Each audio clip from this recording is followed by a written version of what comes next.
Undang-Undang ITE.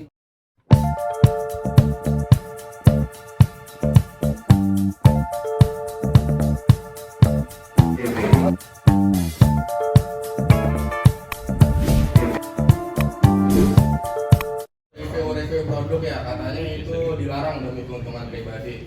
Secara hukum itu gimana sih Bang? Mungkin apakah ada undang-undangnya atau gimana? Baik, dapat kami jelaskan terhadap pernyataan overclaim itu sebenarnya dalam ketentuan peraturan BPOM tidak ada.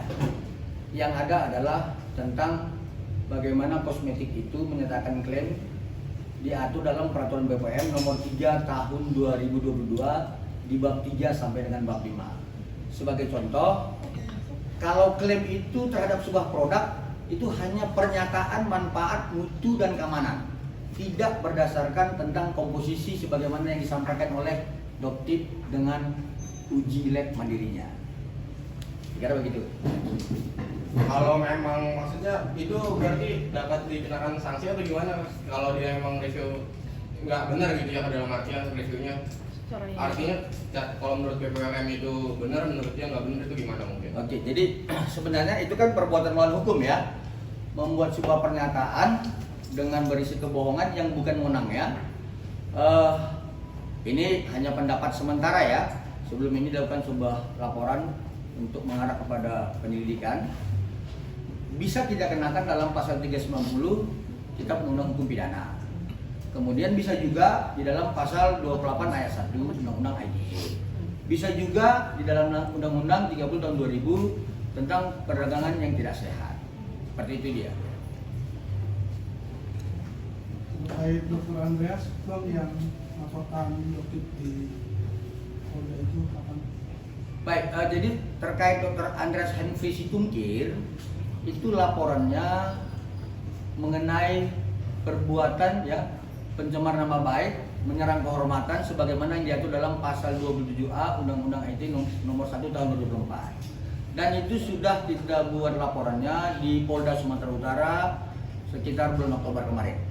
Dan sekarang sudah dalam tahapan sidik. Nah, jadi kalau dalam tahapan sidik, mohon maaf saya tidak bisa bicara. Itu kewenangan penyidik ya, teman-teman ya. Sudah ada pemanggilan terhadap Doktif sendiri dari laporan Dr. Sudah. Dan itu pengakuan beliau itu di konten dia sendiri ya, bukan saya yang menyampaikan, konten dia di TikTok. Sudah. Pasal yang disangkakan apa Bang? Pasal 27A. Terkait Menyerang kehormatan. Profesi atau apa, Bang? Maksudnya profesi? Kan menyerang kehormatan nih. Ya, profesinya. Ini udah masuk materi pokok ini. Dokter itu sudah hadir belum, Bang, ke Polda? Sampai dengan sekarang berdasarkan keterangan penyidik dia belum hadir. Dasarnya Bang? Tidak mana? Saya tanya penyidik. Untuk alat bukti sendiri, Dr. Andreas Sudah. Sebagaimana pasal 184 KUHP kita sudah lengkapi itu di penyidik.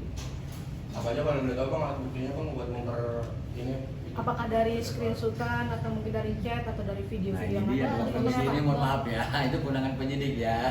Kalau dulu masih barang bukti bolehlah kita bicara. Ini sudah dalam bukti ya. Nanti dalam penetapan tersangka biarkan penyidik yang menyampaikan itu. Apa udah tabayun, Bang, dari dua belah pihak, Bang? Saya bingung bagaimana tabayun antara akun dengan manusia gitu. Karena kan Dr. Hendra Situngkir ini kan manusia dengan profesi dokter. Doktif ini kan akun, bagaimana kita buat tabayun? Ya, tapi kalau soal kemudian Polrestabes Medan, ya kemarin kan LP di Polda Sumut ya, tapi dilimpahkan ke Polrestabes Medan. Kalau kemudian sudah ada komunikasi dan sebagainya, saya tidak tahu. Tapi yang saya ketahui adalah klien kami adalah manusia yang berprofesi dokter dan kemudian Doktif inilah akun yang tidak bisa kita berbicara seranyakan. Bang, artinya kalau secara hukum nih Doktif ini nggak berhak buat nge-review produk tersebut atau gimana sih Bang mungkin Bang penjelasannya Bang? Di dalam Perpres 80 tahun 2017 yang melakukan pengawasan terhadap itu semua adalah BPOM. Itu adalah konstitusi kita dan tidak boleh dilangkahi. Artinya dia nggak bisa mereview seenaknya gitu tanpa sepersetujuan BPOM atau gimana Bang mungkin Bang?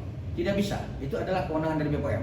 Dan kemudian kalaupun ada uji lab mandiri, ya kita harus juga memahami tentang soal lab itu punya akreditasi atau tidak. Seperti itu dia. Jadi kalau kita sembarangan melakukan uji lab, belum tentu kan lab itu mempunyai akreditasi terhadap metode yang dia lakukan. Berarti dalam artian yang boleh mereview itu BPOM sendiri itu bang? Yang boleh melakukan pengawasan adalah BPOM. Kita boleh melaporkan itu kepada BPOM, kemudian BPOM melakukan uji lab di labnya sendiri, lalu dia menyampaikan kepada masyarakat ini nggak boleh dipakai oleh masyarakat, kira begitu.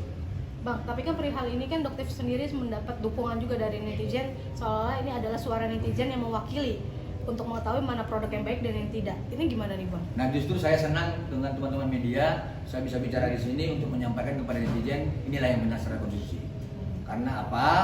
Peraturan perundangan itu dibuat oleh pemerintah itu ada anggarannya, dan untuk kepentingan orang banyak melalui Prolegnas dan Prolegda.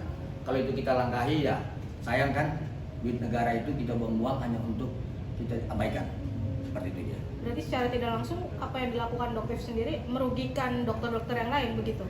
Apabila Doktif melakukan bisa dibilang tes uji coba dan segala macam begitu, review-reviewnya.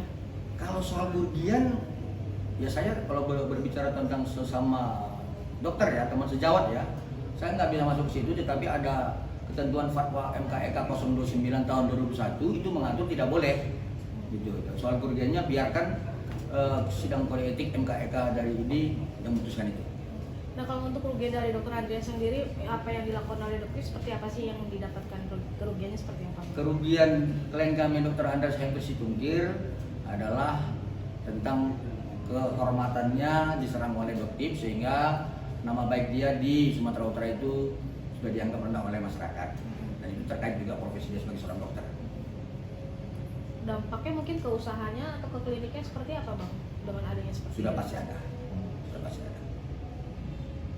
Sekali lagi, kalau Dokter Andreas silakan kita lihat konten beliau, video-video dia adalah sebagai indikator yang baik terhadap kesehatan. Dan kalau boleh saya sampaikan, pesan Dokter Andreas adalah ayo masyarakat bijak untuk menyikapi media sosial, patuh dan taat kepada konstitusi. Itu aja. Thank you, Bang.